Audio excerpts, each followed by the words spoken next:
guys, it's Dana and it's Tuesday, so we're going to talk about money, and today I wanted to talk about the average cost of groceries.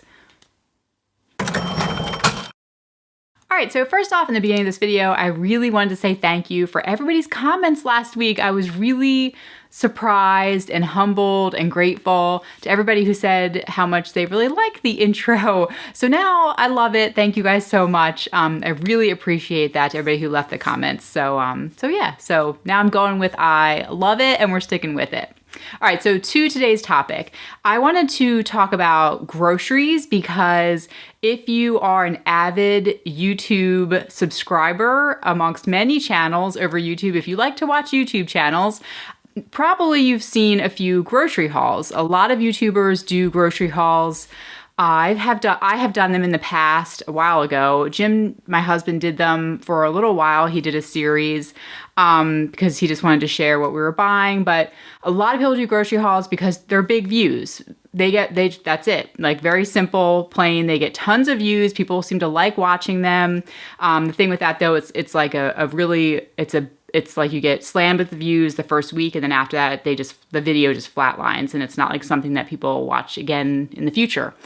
So people keep doing them every week. But if you do a grocery haul series, you do it every week, then you have to have a thick skin because, man, no matter what you buy at the grocery store, no matter how much you spend, people are going to have something to say about it. They're either going to say you spent too much money, you spend too little money, the food you buy is not healthy for your kids, or it's too healthy, you should let your kids have some junk food, or you should, buy more meat, or you're buying too much meat. It's just no matter what you do, there's going to be people saying stuff. You're going to get hate in some form or fashion. And it's really a shame because I think that all of us moms and dads, we really want to provide healthy meals for our family. There's nobody ever who goes out shopping and thinks, well, I'm going to buy a bunch of junk and it's really bad for my kids' bodies. Nobody has that intention. So it makes me think a lot about how much money is reasonable to be spending on your groceries. So if we're not talking about which food is healthy, which food isn't in this video, we're just talking about the money. So what your weekly budget, your monthly budget, because again, there's a lot of videos out there where YouTubers spend $300 a month and, everyone's like, wow, how do they do that? How do they spend $300 a month or $200 a month on food for a family? How do they do that? And maybe that's making you feel bad. Maybe you're trying really hard to cut costs, but you just, no matter what you do, you cannot get it down to $200 a month. There's no way we can get it down to $200 or $300 a month. So you're thinking, well, what's really reasonable for us to be spending on groceries? And number one, I think when you're watching these videos, you really, really need to be aware of that particular YouTuber's family. So how many children do they have? Is it just a couple? Is it just one person? Are they breaking it down per person how much they spend? Is that budget that they're showing you in the video for all of their toiletries? Does it include eating out? So you have to be aware of that because that's going to change how much they're spending. If they're buying certain foods. How about diapers? Do they have to buy diapers? Are they buying those at the grocery store as part of that budget? So you really have to be aware of all of those different factors which are going to inflate that number potentially, whatever they're giving you. But I went online and I went onto the USDA's website to find the average cost of food for the home, and they have it listed out at 4 levels. So let's go ahead and take a look at this. So this was the most recent one that I could find was as of 2016. They're probably still working on 2017. I don't think that's out there yet. Or in 2018, obviously, we're still in at this moment if you're watching this video timely. And they have on here in the 4 levels, they have the thrifty plan, the low cost plan, the moderate cost plan, and the liberal plan.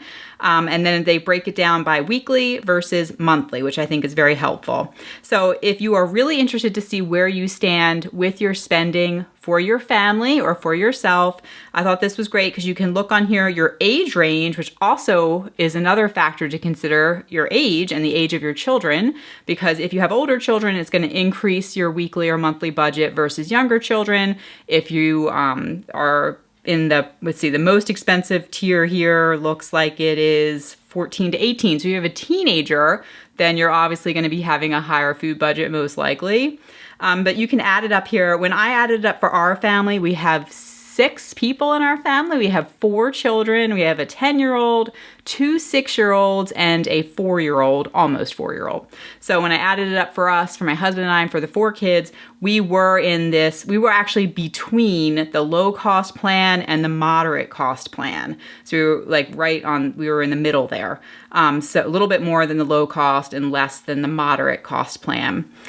So it made me feel a lot better because I was like, oh my gosh, we're spending way too much on food, way too much. But when I did this, it made me feel better because I could see here, that we were within the average range. So I think on average, most people spend between 10 and 15% of their gross income on their food budget. And I do think that does include eating out. My husband and I never eat out. We don't eat out. I consider eating out, though, a form of entertainment. But I know some people don't, and they include that in their food budget. As far as this study goes, I really don't know if they are. I would assume that they probably are including eating out in this. I'm not sure, but like I said, we don't eat out. So for us, this is just everything. So if you are spending $300 a month, say that's your goal, then basically you would be then having 2 adults, according to this. So if you had 2 adults, actually it'd be obviously more than that $300 a month for food. And this is with the thrifty plan. So that's really difficult to spend that amount of money on food for the month. Is it possible? I'm sure that it is.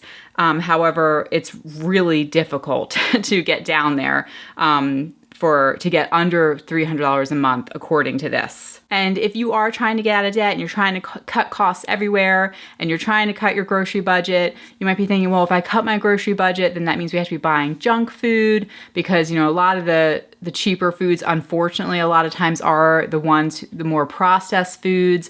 We all do the best that we can. It is a choice that we all decide as far as how much organic or how much fresh fruit and vegetables we're going to be buying and whether or not that brings the price up a little bit so that we're more in the moderate cost plan if you're going by this. It's very difficult. Like I said, we all want to feed our children or our families healthy food or ourselves healthy food. I don't think there's anybody around who would say, I don't want to eat healthy. But it's very difficult when even doctors disagree about what the healthiest diet is for a human being. There's a lot of disagreement about what that healthy diet actually is. How are we as consumers, how are we really supposed to know even what is healthy? We're all just doing our best. But as far as what you spend for groceries, if you are in that liberal plan, if you go based off of this, then maybe there's some room to do some cutting somewhere or to purchase different items or tweak your meal plan. If you are meal planning, that's obviously going to help you to lower your costs. Having a plan in anything always helps you save money. As I always say, have a plan, have a meal plan. Make sure you have a meal plan or do your best at having a meal plan. We don't always every week, but we have in general certain things that we always eat. So we sort of have a loose plan, but having such a large family and the kids being so young, things do fluctuate. Kids are having tantrums. Some nights there's more meltdowns than others. They're more tired. So sometimes, it's harder for me to get a specific meal together. So we do the best we can. We're all doing the best we can. But on average, where should you be? Use this chart as a guide and start there, perhaps. Just pick one of the sections and then try to do that.